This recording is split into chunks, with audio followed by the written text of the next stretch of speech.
Cette émission vous est présentée grâce à la participation financière de votre Caisse des Jardins du Cœur des Vallées, qui se distingue par sa nature coopérative et son implication au sein de la communauté.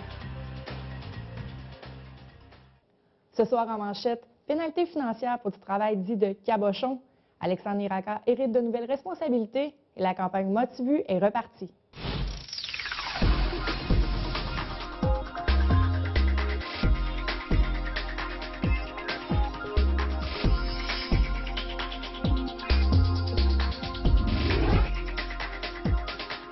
Bonsoir, mon nom est Josiane Hardy et bienvenue à votre édition du magazine Infomag du jeudi 6 février.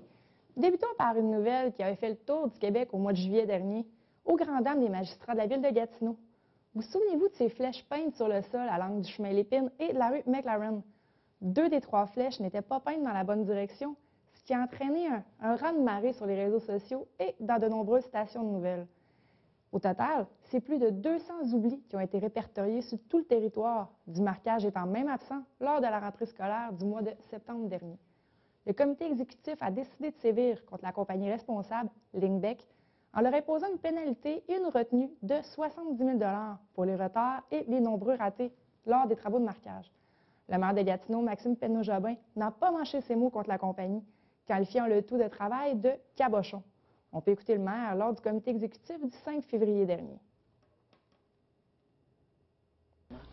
Là-dessus, on se rappellera que c'est la situation pour le moins spectaculaire qu'on avait connue notamment à Buckingham. Je dis bien notamment parce qu'il y avait des problèmes un peu partout sur le territoire, là, mais c'était des flèches tracées du mauvais côté. C'était plus que ça, c'était de la qualité de travaux qui n'était pas là, c'était la signalisation qui était à la bonne place.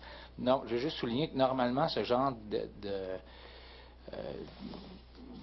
quand on fait des pénalités comme ça, on fait ça à huis clos, on n'en parle pas trop, parce que c'est entre nous et des entrepreneurs. Mais là, l'objectif, c'est vraiment de passer un message clair que nous, puis l'exécutif s'en est parlé tantôt, là, que comme exécutif, on ne veut pas tolérer ce genre de services de mauvaise qualité, puis qu'on va utiliser toutes les ressources à notre disposition dans les contrats pour que le message soit passé aux entrepreneurs que quand on travaille pour la ville, il faut que ça soit bien fait, puis si ce n'est pas bien fait, il y a des conséquences. Dirigeons-nous dans le domaine scolaire, alors que la commission scolaire au Cœur des Vallées, la CSCV, a fait volte-face dans le dossier du service de garde de la montagne à Notre-Dame-de-la-Salette. Aux environs du mois de décembre, la commission scolaire désirait fermer le service de garde dû au déficit qu'il engendrait. Une coopérative de solidarité a été créée afin de conserver le service de garde. La commission scolaire a donc repoussé sa fermeture. Une résolution a été adoptée par le conseil d'établissement de l'école afin de réorganiser le service, dont entre autres une diminution des heures d'opération. On peut écouter M. Jean-Daniel Boileau, parent et membre de la coop, expliquer l'importance du service de garde pour les gens du secteur. La fermeture d'un service de garde d'une communauté comme Notre-Dame-de-la-Salette veut dire que on parle de ça va nuire au développement de notre communauté, ça va nuire aux parents comme moi qui ont besoin du service, mais avant tout, ça va nuire aux enfants. Le secteur de Notre-Dame-de-la-Salette, Val-des-Bois-Beaumune, est reconnu comme un secteur défavorisé. Donc, les enfants ont besoin d'accès aux services de garde. Simplement, au niveau de l'aide aux devoirs, il y a bien des enfants qui, à la maison, ils n'ont pas les ressources adéquates pour l'aide aux devoirs. Il faut souligner que le conseil d'établissement a également demandé à la commission scolaire d'éponger le déficit accumulé au cours des dernières années. Suite à ces nouvelles informations, la CSCV a pris la décision de maintenir le service de garde jusqu'à la fin de la présente année scolaire, le 30 juin 2014. Pour le déficit, une décision sera prise plus tard. On peut entendre M. Rénal Goudreau, directeur général de la commission scolaire, expliquer la situation au commissaire présent lors du dernier conseil le 5 février dernier. Et ne voyant pas la situation s'améliorer, nous a amené effectivement à envisager la fermeture et un projet de collaboration avec une coopérative de solidarité qui se proposait d'assumer la gestion du service de garde. Et dans ce contexte-là, à travers les différents échanges avec les partenaires du milieu, dont M. Jean-Daniel Boileau, ici présent, eh bien, nous avons regardé à l'endroit à l'envers, nous avons creusé les règles budgétaires du ministère de l'Éducation quant aux allocations pour les petits services de garde. Nous avons réexaminé l'ensemble des paramètres ou des conditions gagnantes que nous devrions réunir pour arriver à équilibrer ce budget-là. Et en sommes venus tel que recommandé par le conseil d'établissement hier soir lors d'une rencontre formelle. Conseil d'établissement ayant adopté une résolution à l'attention du Conseil des commissaires demandant de maintenir ouvert ce service de garde-là jusqu'au 30 juin 2014, et ce, malgré un certain déficit d'opération cumulé à l'automne et pour la deuxième moitié de l'année. Transportons en politique provinciale maintenant, alors que le député de Papineau à l'Assemblée nationale et porte-parole pour le caucus libéral en Outaouais, Alexandre Iraka, s'est vu octroyer de nouvelles responsabilités par son chef en vue de la reprise des travaux parlementaires. M. Iraka agit donc maintenant comme porte-parole de l'opposition officielle en matière de jeunesse et de formation professionnelle et technique. Le député s'est dit très heureux de ses nouvelles fonctions. Il occupait auparavant les fonctions de porte-parole de l'opposition officielle en matière de jeunesse, sport et loisirs. On peut l'écouter à ce sujet. Moi, dimanche, quand j'ai eu l'appel, j'étais très jeunesse, je suis content. Je suis encore jeune, fait que je suis bien content de garder le dossier jeunesse. Formation professionnelle et technique, c'est dans mes cordes. Alors, moi, je pense que je peux apporter une contribution importante. Et moi, je pense qu'on va faire en sorte. Et aussi, dans le comté de Papineau, ce qui est fantastique, c'est qu'on a une formation professionnelle à l'hôtellerie et la cuisine qui est reconnue mondialement. Il y a des stages qui se font en Italie. Moi, je pense que c'est un modèle à exploiter partout au Québec. Il y a des choses qui doivent être améliorées et on va le faire. Et moi, c'est un beau défi. Voulant profiter de son expérience en tant qu'ancien président de la commission scolaire au Cœur-des-Vallées, le député partira en tournée au courant des prochaines semaines afin de promouvoir la formation professionnelle, formation souvent mal jugée. Il compte apporter des idées et des solutions afin de redorer son image. Il compte d'ailleurs s'appuyer sur ce que les autres pays font, notamment en Allemagne. On peut l'écouter nous expliquer plus en détail les bases, objectifs et idées de ces nouvelles fonctions. Bien, c'est de vendre et de démontrer qu'il y a des programmes qui se font ailleurs qui pourraient être implantés ici. Je vais vous donner un exemple.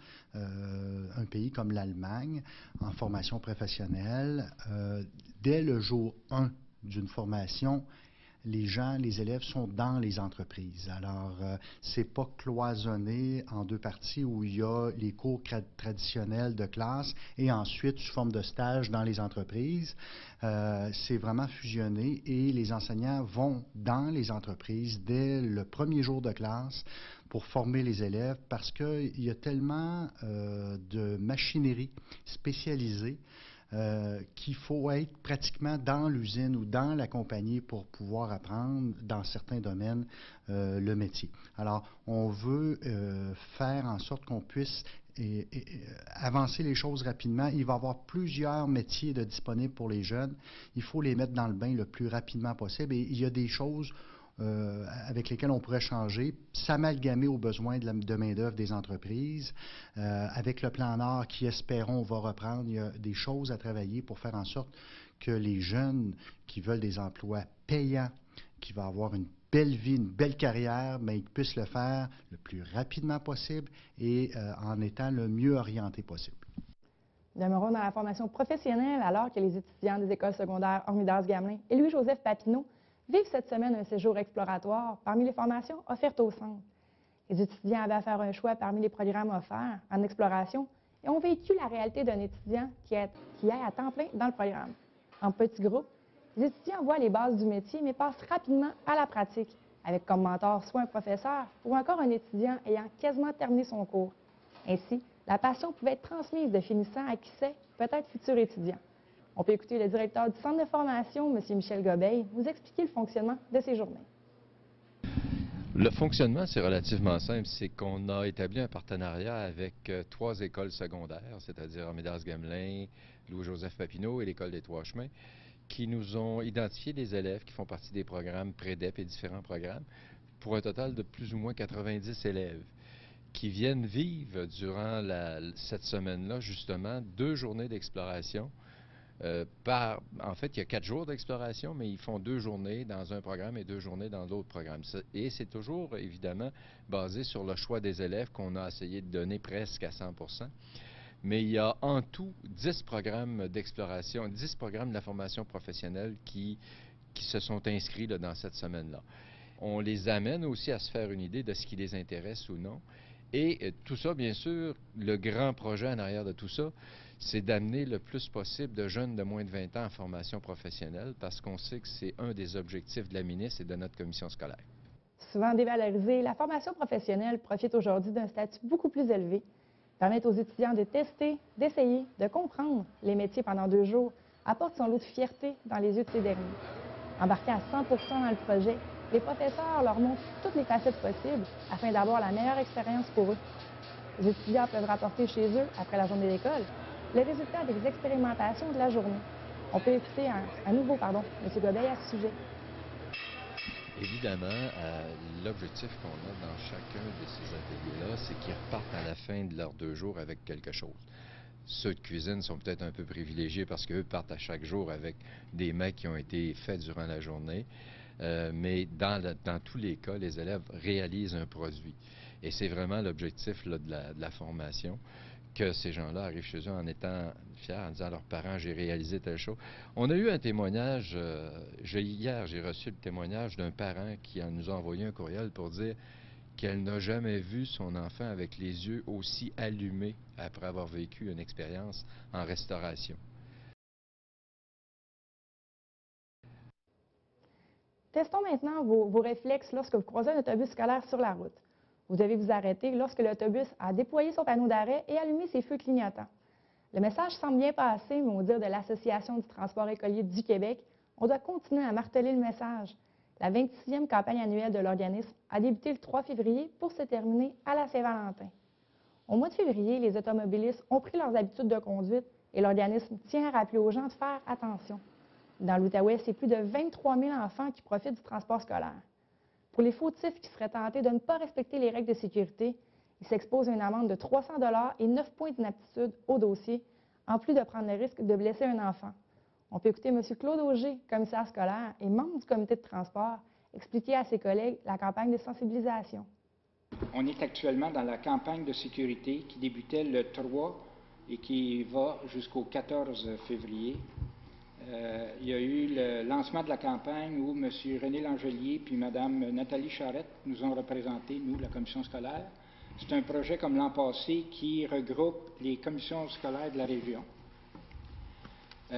Cette année, à ma surprise, le thème de la campagne, c'est de respecter les clignotants et les panneaux d'arrêt des autobus. Je pense qu'ils ont fait une étude, puis la population n'a pas encore compris que c'est extrêmement important d'arrêter quand un autobus arrête. C'est pour ça qu'on a eu la campagne de publicité porte là-dessus. Il va y avoir des affiches disponibles pour les services de garde. Il va y avoir des trousses transmises directement dans les écoles. Habituellement, le jeudi, on vous présente un reportage sur un sujet varié. Cependant, dû à un léger contretemps, le reportage fait relâche cette semaine. Cependant, je vous invite encore une fois, si vous avez des commentaires, des nouvelles ou des suggestions justement de reportage, à m'écrire à l'adresse suivante, nouvelles au pluriel, @tvc.qc.ca ou encore via la page Facebook.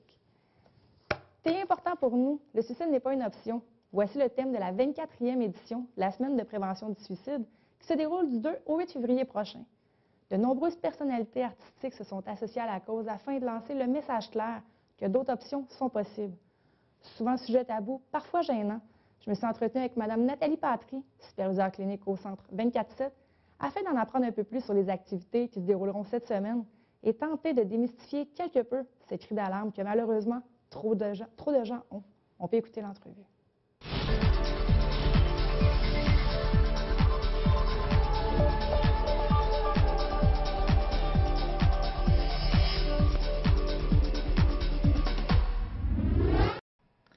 On est maintenant dans la semaine de prévention du suicide. Je suis avec Mme Nathalie Patry, qui est superviseure clinique au Centre 24/7. Bonsoir. Bonsoir.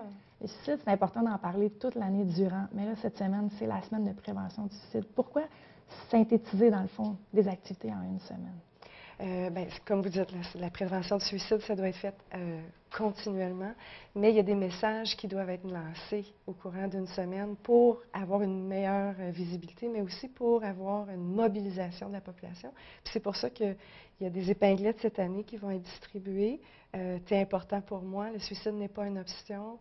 On distribue plein d'épinglettes, des milliers d'épinglettes à travers la province de Québec pour se mobiliser contre le suicide et dire non, et dire aux gens là, qu'on les aime et qu'ils sont importants pour nous. Parce que justement, le suicide, c'est pas souvent c'est un sujet dit tabou, parce que dans plusieurs familles, les gens ne parleront pas, les gens vont se recoviller sur eux-mêmes, si je peux dire. Vous m'avez parlé tout à l'heure d'un plan, d'avoir un plan.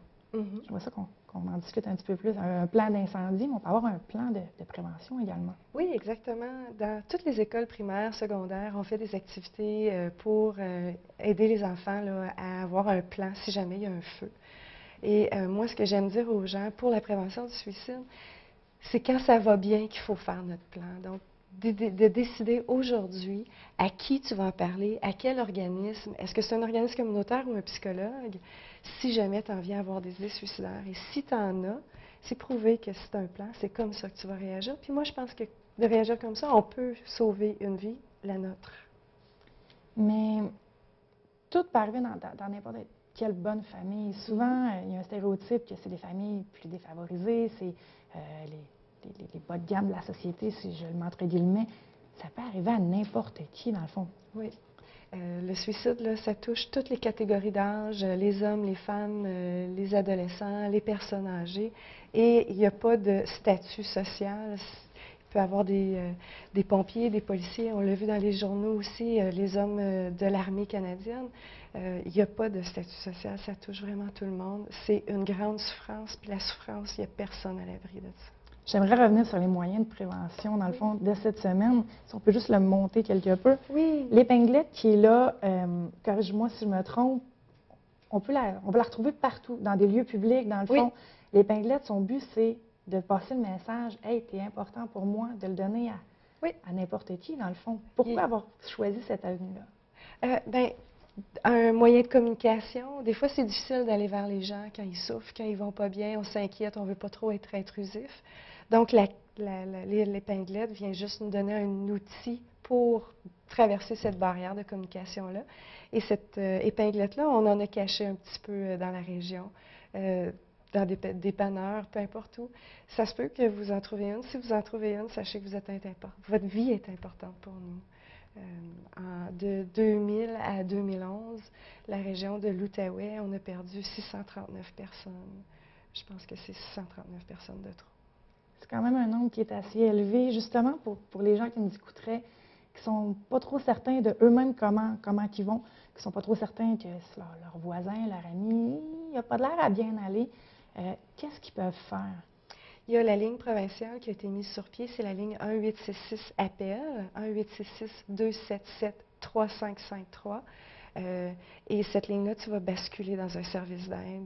Et si vous avez des questions, des questionnements, une détresse, vous n'avez pas besoin d'être rendu à penser au suicide là, pour appeler la ligne et avoir de l'information. Justement, ça m'amène sur un point. Les gens, souvent dans la société où on est, peuvent avoir peur. Justement, j'ai peur de déranger. Ben non, c'est tout petit ma pensée. Il m'a juste dit une phrase comme ça. C'est interprété à double sens. Il ne faut pas se gêner. Il ne faut pas avoir peur. Vous êtes là pour ça. Ah non, il ne faut pas que les gens soient gênés. On a des doutes sur quelqu'un, on est inquiet pour quelqu'un. Il faut appeler et demander de l'aide, le soutien là, aux intervenants qui répondent à la ligne. Et il faut surtout prendre au sérieux là, les messages, qu'ils soient directs ou indirects, d'une personne, parce que c'est pas toujours de la manipulation, même que je vous dirais que c'est un cri à l'aide. Là. Justement, vous m'amenez sur un point, la manipulation. Parfois, les gens ne veulent pas être aidés, justement. Qu'est-ce que les gens peuvent faire? Est-ce que vous donnez des trucs en même temps? Oui. On donne beaucoup de trucs. On va aider la tierce à faire un petit bout. Et si la personne qui nous appelle ne se sent pas à l'aise de le faire, au centre d'aide 24/7, on va téléphoner la personne, puis on va le faire. On va prendre la relève. Et on a aussi, sur notre site Internet, élaboré un petit guide pour les témoins d'une grande souffrance. Toutes les informations sont là pour les tierces, les proches. Pour l'adresse Internet, c'est laquelle? Centre d'aide, www.centredaide247 .com. Excusez. Donc, le www.centredaide247.com. Oui. C'est d'un mot, il n'y a pas de problème. Et là, c'est des statistiques qui sont alarmantes, c'est des situations qui sont pas très agréables à vivre, mais il y a quand même un deuxième côté à la médaille, comme chaque situation. Il il y a des belles fins, si je peux dire. Il y a plein de gens qui sentent ça, dont la Fondation Lani qui ont mis un projet. C'est lequel? La Fondation Lani a fait un projet cette année. On fait quelques petites capsules vidéo qui s'appellent Aller mieux, ça se peut, et sont disponibles sur leur site Internet ou sur YouTube. Vous avez tapé là, Aller mieux, ça se peut, Fondation Lani. Vous allez trouver les deux petites capsules, 5 à 6 minutes, mais ça laisse vraiment des témoignages. mots. Oui, des mots d'espoir. Excellent. C'est tout le temps qu'on a. Merci beaucoup Merci. d'être venu avec nous ce soir. Et le message est lancé, il ne faut pas se gêner. Merci.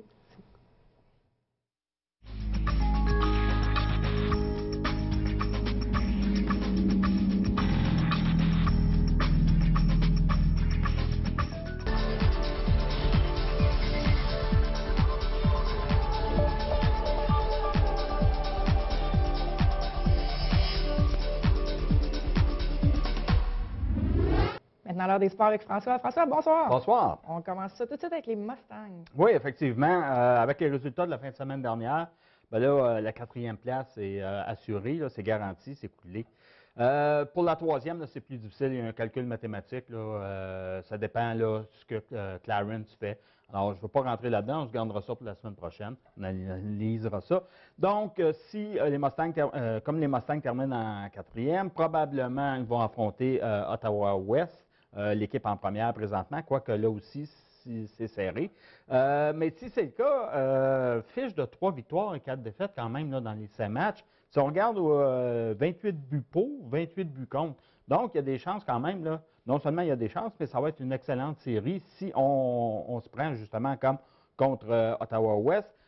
Sinon, ben, ça sera contre Ottawa-South, qui est aussi une bonne équipe. Et les Mustangs ont quand même eu certains succès contre eux. Je vous rappelle, vendredi, dernier match local, c'est contre justement les Castors de Clarence. Donc, une victoire des Mustangs, là, ça pourrait les chauffer un peu.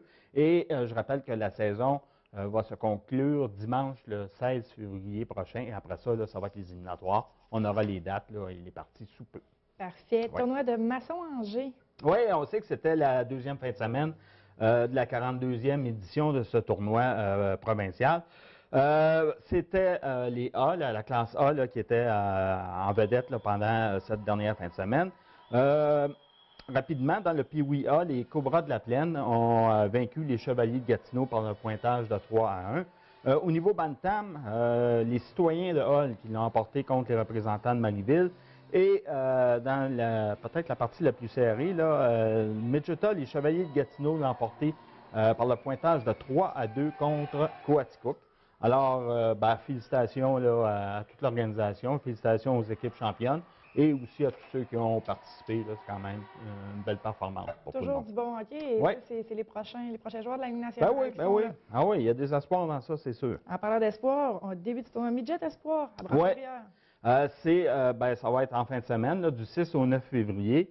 Il y a 28 équipes à travers tout le Québec, là, tous les Midget Espoirs. C'est évidemment l'occasion rêvée pour ces joueurs-là de se mettre en évidence parce que, naturellement, tout ce qui s'appelle dépisteur au niveau 3A, Midget 3A, même dans les dépisteurs juniors vont être là, les écoles américaines. Donc, c'est un très beau showcase, une très belle opportunité pour eux. Je rappelle que l'Intrépide 3A est une équipe favorite, 18 victoires, 3 défaites et 3 matchs nuls. Une belle fiche. Oui, et ils ont gagné ce matin en levée de rideau, pointage de 7-4. Ils jouaient à 8 heures ce matin. Alors, je ne sais pas qui a fait la cédule, mais habituellement, l'équipe locale, on essaye peut-être de les placer. Oui, 8 heures, c'est un peu de bonheur, mais il faut comprendre, on était local, en tout cas. Écoutez, ça se poursuit là, demain ainsi que samedi et dimanche. 6 $ le prix d'admission chaque jour, puis 20 $ pour la fin de semaine. Donc, c'est quand même très abordable. C'est 2 joueurs des Intrépides qui vont être honorés par la Canadienne. Oui, effectivement, c'est Philippe Pelletier-Leblanc et Yvan Mongo qui sont les récipiendaires du programme de bourse du Canadien. C'est par année par le Club de hockey canadien. C'est un prix, c'est une bourse de 1 500 $ qui est remise. Oui, pour ces jeunes-là, parce qu'ils ont su allier la performance au niveau sportif, naturellement, et au niveau académique. Alors, c'est excellent. Et ça place peut-être là, un certain baume là, sur une saison quand même qui a été difficile parce qu'on sait que l'Intrépide Midget 3 ne participera pas malheureusement aux séries d'après-saison. Malheureusement. Et Ouais. là, tout autre registre, Sochi, ça Oui. commence en... Ben, ça commence. Je pense que les cérémonies d'ouverture sont à 8 h ce soir, heure locale. Alors, ou c'était ce matin à 11 h. Je sais pas, avec le décalage, c'est là, compliqué. c'est ça, mais chose certaine, ça commence. Ah, ça commence, ça aujourd'hui. commence, oui. Et puis, ben, on a quand même là, des athlètes là, de la région qui participent. Et notamment, ben, il y a Caroline Calvé qui est originaire là, du secteur d'Elmer. Elle est âgée de 35 ans. Et ben, là, elle a de la pression parce que... Beaucoup d'espoir sont oui, on s'attend à un podium là, pour elle, rien de moins. Écoutez, ça c'est pas garanti parce que si je regarde ses 3 dernières performances en surf des neiges, ben c'est 13e, 17e, mais quand même une 4e place en Allemagne. Alors... c'est variable, mais ouais, dans n'importe quel sport, ça se joue ouais. quand ça se joue. Puis je pense aussi qu'il faut arrêter de regarder là, l'aspect médaille de ça. Le simple fait de se rendre là, d'être dans cette élite mondiale et d'avoir fait ces sacrifices-là, je pense qu'on devrait féliciter tous les athlètes parce que réellement, là, il n'y a pas grand monde qui sont capables de s'astreindre à un régime de vie comme ça. Et également, il y a Perry-Ann Jones qui, elle aussi, a des chances de médaille parce que dans une compétition de la Coupe du Monde, elle a terminé 3e justement sur la piste à Sochi un peu plus tôt cette année, ou l'an dernier, pardon. Alors, elle est en terrain connu. Oui, c'est ça. Alors, les deux devraient être en action, mais dans la 2e semaine là, du calendrier des compétitions. Alors, ben, on leur souhaite bonne chance et puis on souhaite bonne chance à tous les Canadiens et Canadiennes. On suit ça attentivement. Ouais. 30 secondes, curling, atelier d'initiation. Oui, c'est déjà fait. Non, j'ai jamais essayé ça. Ça serait essayé. Ben là, grâce au club de curling, là, ceux qui veulent essayer ça, ben, il va y avoir 3 cliniques d'initiation dans les prochains jours. Il y en a une dimanche le 9, ou c'est samedi 9, ça, dimanche? Là? C'est dimanche le 9. Dimanche le 9. Alors, le 23 février et le 9 mars, c'est de 13h à 16h. Et c'est une séance d'apprentissage, parce qu'il y a une pierre à lancer, puis il y a la glace, là. Et il y a une partie supervisée aussi dans le package. Alors, ça coûte 10 $ et il faut s'inscrire auparavant. Agnès Charrette, 986-1362. Bon moyen de démystifier ce sport-là. Oui. François, c'est tout le temps qu'on a. Merci beaucoup. Et je vous rappelle, pour ceux qui ont une carte de guichet de la Caisse populaire, Cœur-des-Vallées et Basse-Lièvre, à cause de la fusion, les cartes vous ne pourrez pas faire de retrait avec votre carte de guichet dans la soirée du 8 jusqu'au 9 février. Donc, préparez-vous en conséquence, sortez-vous des sous, les cartes de crédit. Après ça, tout va redevenir normal, mais c'est seulement dû à la fusion. Vous êtes incapable d'utiliser votre carte de guichet dans la soirée du 8 jusqu'au 9 février. Donc, je vous souhaite une très bonne soirée. Si vous avez des suggestions, des commentaires, écrivez-moi à nouvelles@tvc.qc.ca. Merci d'avoir été des nôtres et on se reparle la semaine prochaine.